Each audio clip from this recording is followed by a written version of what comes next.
Hi everyone, we're TK and M. I'm T. I'm Kay. Thank you all so much for your kind words and constructive feedback on our last video. If you haven't watched our last video, the link is below. As a heads up, major spoilers ahead for the Metal Gear Solid series. Now, on to the video. The Metal Gear Solid series is fantastic for many reasons. Honestly, too many to name. We could talk about the storytelling, the character building, the voice acting. The amount of work that the developers put into constructing the environment and developing the AI is incredible to say the least. Honestly, we could do a whole video on 100 things that we love about the Metal Gear Solid series. One of the major reasons we love this series is due to how the storyline is weaved into real-world events. Metal Gear is almost like a fan fiction of our lives, with these original characters placed within it. Once someone has played a game from this series, they always wind up fawning over a character. In this video, we want to focus on the man himself, Big Boss. More precisely, we wanted to focus on real-world events that may have shaped Naked Snake and propelled his journey into becoming Big Boss.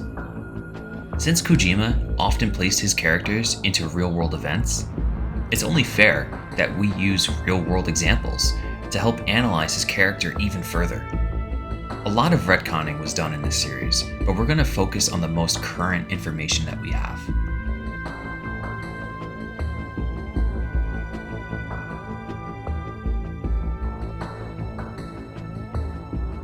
Many fans often consider Naked Snake and Big Boss to be two different characters entirely. That's fair considering how vastly different their choices and outlooks on life were. We're not here to be the judge and jury for Big Boss. More so, we want to understand how his upbringing may have shaped his views. Are Naked Snake and Big Boss really that different after all? That's what we'd like to find out. Not much is known about Big Boss's upbringing and early life. The first game in the Metal Gear timeline is Metal Gear Solid 3.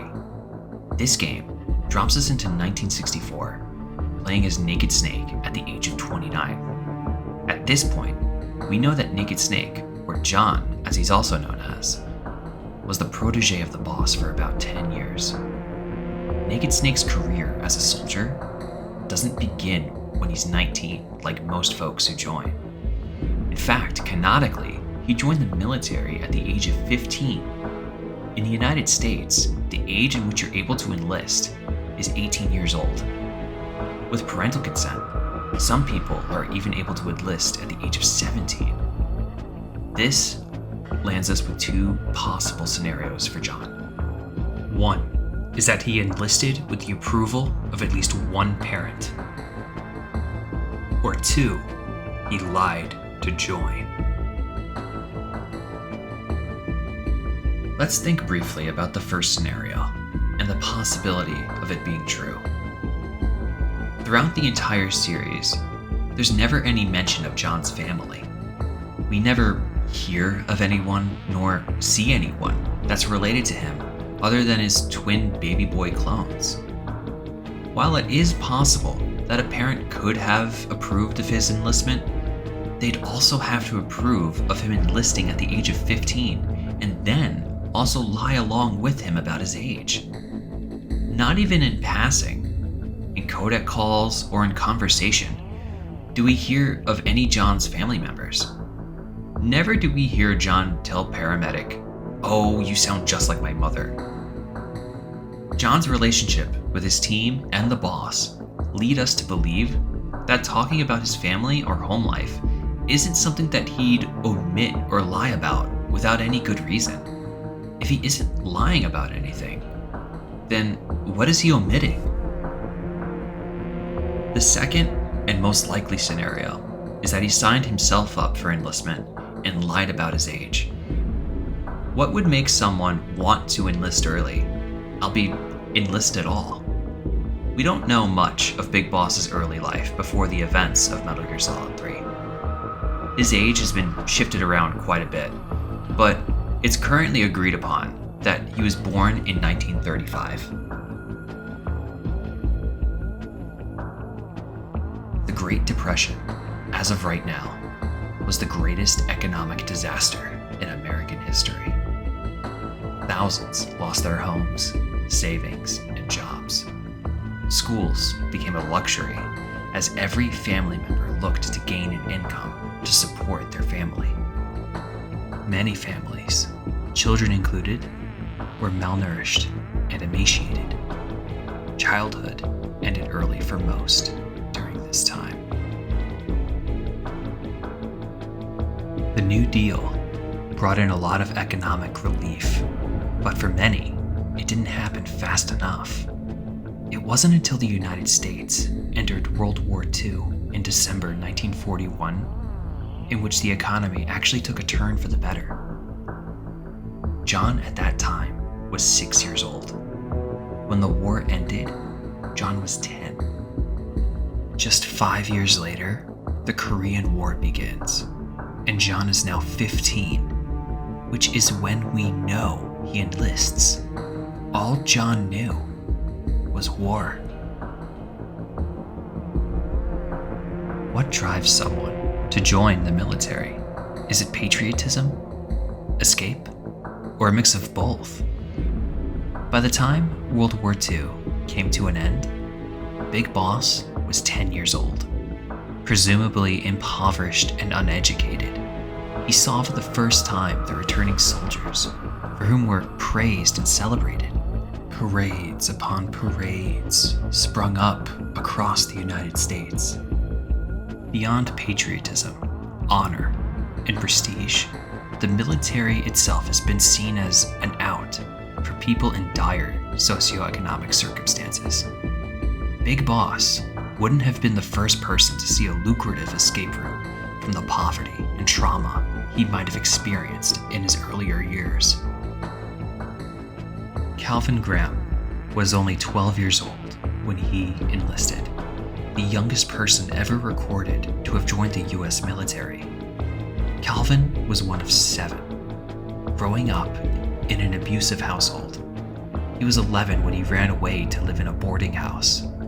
Calvin sold newspapers on the corner during the day and ran telegrams at night. After the events of Pearl Harbor, he decided to enlist because Hitler reminded him of his abusive stepfather. Forging documents and shaving early to create the illusion of a stubble, he joined the Navy as a gunner and became a decorated hero. Calvin's military career is fascinating, despite it ending when his mother was the one to break the news of his age. I highly recommend reading the rest of his story, but despite his dishonorable discharge and the stripping of his medals, he came back a celebrity and a hero, a far cry from the child that entered. Beyond recognition, escape, and/or financial stability, the military for many is also a family. In some cases, this is the first family people have ever known. Naked Snake meets the boss shortly after he joins the military. In Metal Gear Solid 3, it's stated that he trained with the boss for 10 years. Combine that with the last time Snake saw her, we could presume that they met when he was about 15 or 16. Together, they develop CQC, or Close Quarters Combat, and form a relationship that's deeper than romantic. What's the story between you and the boss? She was like a mother and my master. And your lover? It went deeper than that. Deeper? Half of me belongs to the boss. The boss becomes more of a mother figure, a mentor. The stability and recognition that she provided to a lost teenage boy, combined with the rah-rah of American patriotism, Naked Snake holding her to high esteem is to be put lightly. Adolescence is difficult enough for the average person, but to Naked Snake, his formative years were spent on the battlefield. with one of the greatest soldiers America has ever known. We don't have to go into a tangent on attachment theory to understand what Snake felt for the boss. Talk to me. Let me hear your voice. It's been 5 years, 72 days, and 18 hours. The boss is Naked Snake's family. She is the center of everything he believes in.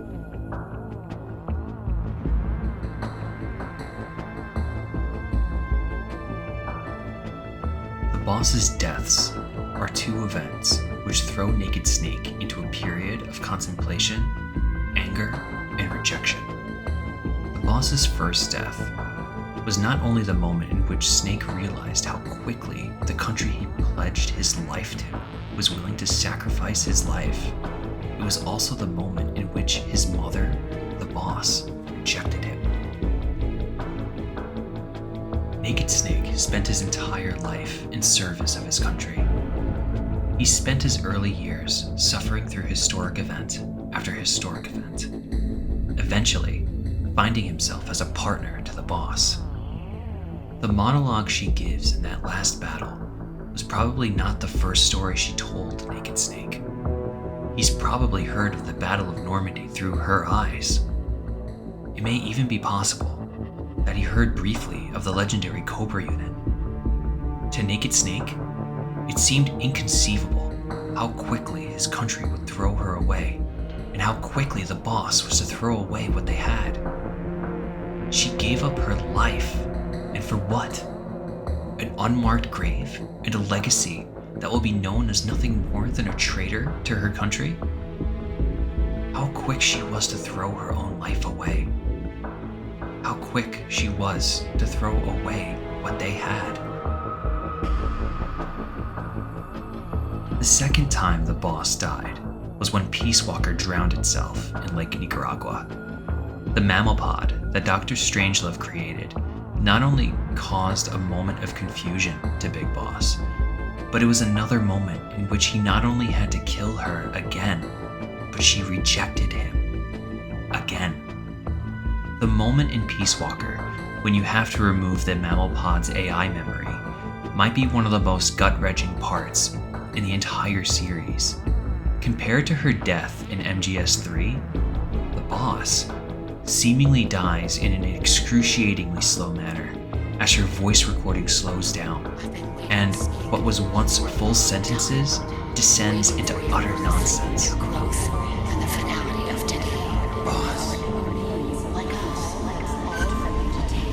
I didn't raise you to shape you into the man you are today, just so we could face each other in battle. Brown fox jumps over the lazy dog. Use my life, I gave up, and my child. Kill me now. Do it. There's nothing left inside me now.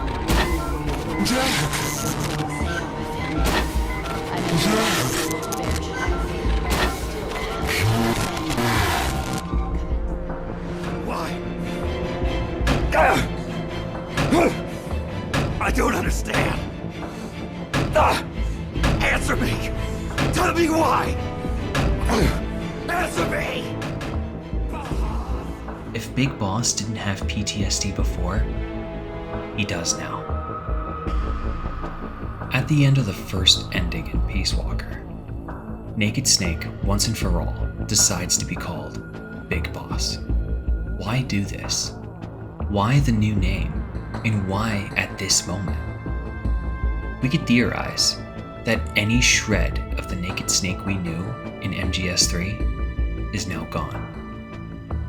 He has been called Big Boss since the end of MGS3, yet at this moment is when he finally accepts that title. This name represents a new chapter. She betrayed me, cuz. She what? In the end, she put down her gun. And when she did, she rejected her entire life up to that point, including me. What do you mean? In giving up her life, she abandoned everything she was as a soldier. And you consider that betrayal? I won't make the same choice as her.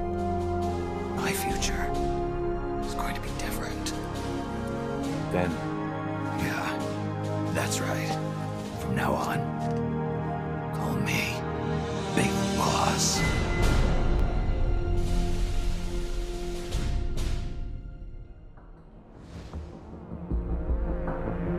The Naked Snake we knew in Metal Gear Solid 3 was humorous, talkative, And I still owe you a dinner. and receptive. Our two countries used to be such good friends.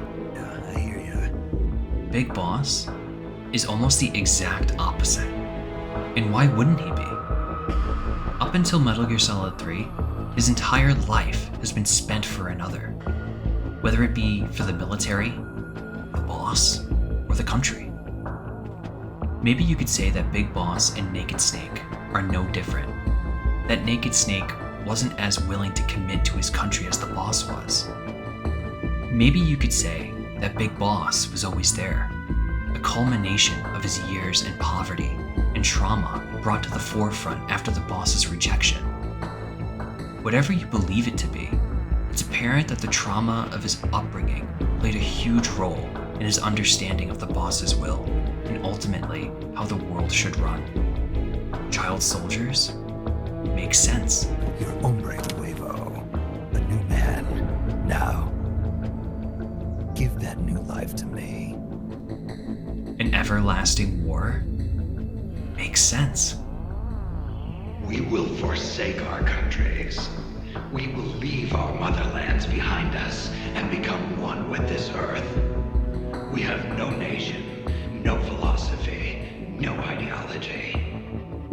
We go where we're needed, fighting not for country, not for government, but for ourselves. We need no reason to fight. We fight because we are needed.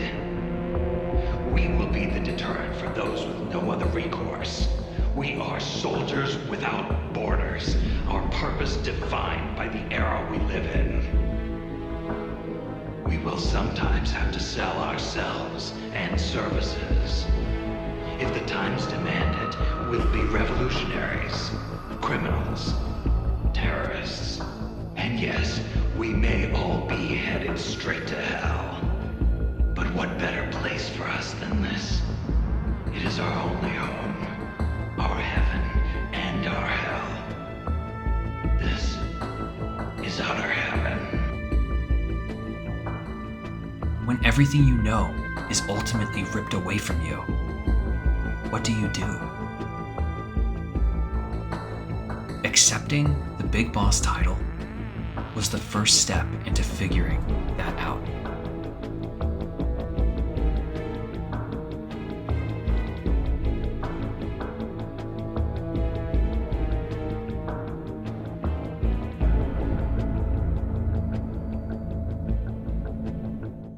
Thank you for making it till the end of this video. As always, this was a two-person effort. Looking forward to your thoughts, so please let us know in the comments. I guess like and subscribe if you want, you know? That lets us know that we're doing a good job and that you want more videos like this. Let us know if you have any suggestions as well.